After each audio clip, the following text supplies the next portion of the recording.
खसराट देवादिदेव श्री आदिनाथ भगवान की जय। वर्तमान जिन शासन नायक भगवान महावीर स्वामी की जय। 3,9 करोड़ मुनिराज की जय। परम पूजाचार्य श्री योगींद्र सागर जी महाराज की जय। बंधुओं, आषाढ़ शुक्ल पूर्णिमा को गुरु पूर्णिमा का पावन पर्व आ रहा है। हम अपने सारे पर्वों में धार्मिक पर्वों की महत्ता को भूलते ही चले जा रहे हैं। आज हम गुरु पूर्णिमा के विषय पर ही बात करेंगे। वैसे तो वर्तमान हुंडा सर्पणी काल की 24वीं में प्रथम तीर्थंकर आदि ब्रह्मा भगवान आदिनाथ ही हमारे प्रथम गुरु हैं, जिन्होंने गृहस्थ अवस्था राज्यावस्था में हमें असीम कृषि शिल्प शास्त्र वाणिज्य एवं 72 कलाओं का अध्ययन कराया और मानव समाज को जीने की कला सिखाई। उसके पश्चात नग्न दिगंबर जैनेश्वरी दीक्षा धारण करके वे प्रथम गुरु बने। किंतु हम भगवान महावीर के शासन काल में रहते हैं, इसलिए हम भगवान महावीर के शासन काल की गुरु पूर्णिमा की बात करेंगे। जब भगवान महावीर को वैशाख कृष्ण दशमी के दिन केवल ज्ञान प्राप्त हो गया तो समूह शरण में विराजित सभी श्रोता सभी जीव चिंतित हो गए कि भगवान की दिव्य ध्वनि क्यों नहीं खिल रही है। सौधर्म इंद्र ने अवधि ज्ञान के द्वारा ज्ञात किया कि गणधर की उपस्थिति नहीं होने से भगवान की दिव्य ध्वनि नहीं खिल रही है। तो वह अपने अवधि ज्ञान से प्राप्त सूचना के आधार पर इंद्रभूति, वायुभूति, अग्निभूति नामक गौतम गोत्री ब्राह्मणों के आश्रम पर बटुक का वेश धारण करके जा पहुंचे। वे तीनों ब्राह्मण भाई 500 शिष्य के साथ अपने आश्रम में विद्या अध्ययन का कार्य करते थे, किंतु उनके पास ज्ञान तो बहुत था पर सम्यक ज्ञान नहीं। वे मिथ्या अभिमानी थे। उनके लिए पास इंद्र ने पहुंचकर इंद्रभूति गौतम से कहा कि हे महात्मन, मेरे मन में कुछ जिज्ञासा है जिसका समाधान मैं आपसे चाहता हूँ। मेरे गुरु का अखंड मौन व्रत चल रहा है, तो कृपया कर आप मेरी जिज्ञासा को समाधान कीजिए। इंद्रभूति गौतम के हाँ कहने पर देवराज इंद्र ने कहा, त्रैकालम द्रव षटकम नौपसहितम जीव षटकायलेश्या पंचान्य चास्तिकाया वृत समिति गतियान चारित्र भेदा इत्तेन मोक्ष मूलम त्रिभुवन महिते प्रोक्तम महर्द विरिषे प्रत्येति श्रद्धाति स्पृशति च मति मानसया स वै शुद्ध दृष्टि। जैसे ही यह श्लोक उन तीनों भाइयों ने सुना तो वे बड़े हतप्रभ रह गए कि हमने बहुत सा विद्या अध्ययन किया है, पर इस तरीके से 3 काल 6 द्रव आदि हमने नहीं पढ़े हैं। तीनों भाई विद्वान तो थे लेकिन अहंकारी भी थे और वे अपने शिष्यों के समक्ष पराजित नहीं होना चाहते थे। इस हेतु उन्होंने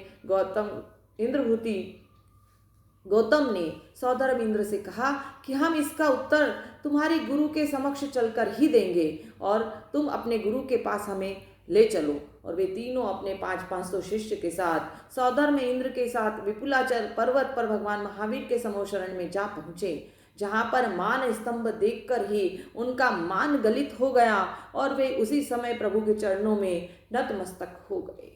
जब प्रभु के चरणों में पहुँचते ही इंद्रभूति गौतम ने अपने अहंकार को छोड़कर जैनेश्वरी दीक्षा को ग्रहण कर लिया और दीक्षा लेते ही उन्हें मन पर्याय ज्ञान प्राप्त हो गया और वे प्रभु के समूह शरण में गणधर के पद पर आसीन हो गए।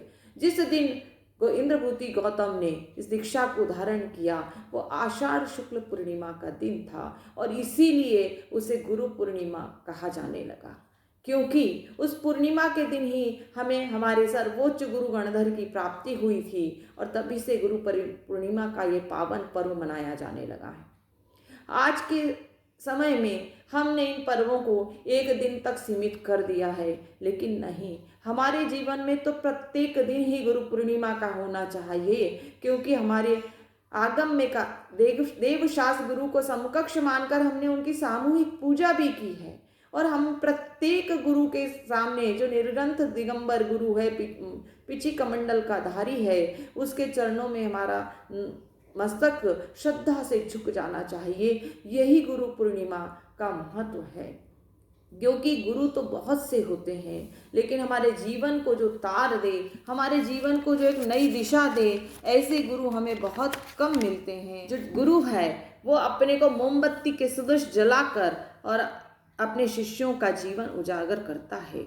हम गुरु पूर्णिमा को बहुत भव्य रूप से मनाएं। उस दिन हम प्रत्येक गुरु के प्रति अपनी आस्था को जाहिर करें, क्योंकि वे हमारे गुरु हैं। हमारी जो सभ्यता है, जैन धर्म का जो आगम है, उसको आगे बढ़ाने के लिए वे हमारे संवाहक हैं, वे हमारी पहचान हैं। क्योंकि आपको बताऊं, देव जो हैं वे हमारे मंदिरों में हैं, वे बोल नहीं सकते हैं, मौन हैं। शास्त्र जो हैं वो अलमारियों में रखे हैं, उन्हें हम पढ़ना नहीं चाहते हैं, और पढ़ना नहीं चाहते हैं तो वे भी मौन हैं। लेकिन एक गुरु ही हैं जो हमारे मार्गदर्शक हैं, वे हमारे मार्ग को प्रदाता हैं, वे हमारा मार्गदर्शन करते हैं। तो हमें अपने गुरु के चरणों में आस्था रखते हुए उनकी चरणों में अपने विनय को समर्पित करना चाहिए, और उन अपने जैन धर्म की जो पहचान है उन्हें सुरक्षित रखना चाहिए, संरक्षित रखना चाहिए। उनके लिए हमारे मन में एक विशेष श्रद्धा और आदर का भाव होना चाहिए। यही इस गुरु पूर्णिमा का महत्व है, क्योंकि कहा है अन्य समाजों में भी गुरु का ही उतना महत्व है। कबीरदास जी ने तो कहा है कि गुरु कैसे हमारे जीवन को संवारते हैं, कि गुरु कुम्हार शिष्य कुंभ है, गड़गड़ काढ़त कोट, और अंदर हाथ पसार कर बाहर मारत चोट। जो गुरु है वो एक कुम्हार की तरह घड़े की रचना करता है और अंदर हाथ का सहारा देकर ऊपर से चोट मारता है। ठीक वैसे ही हमारे जो सद्गुरु हैं, हमारे जो आचार्य हैं, वे भी हमारे जीवन की खोट को निकालते हैं, लेकिन बाहर हमें शब्द बाणों से, बाहर हमें उनकी डांट फटकार से हमें चोट पहुंचाते हैं, ताकि हम अपने आचरण को बदलें और सम्यक आचरण पर पहुँचें। गुरु पूर्णिमा के पावन पर्व पे सभी को सादर नमन। जय जिनेन्द्र।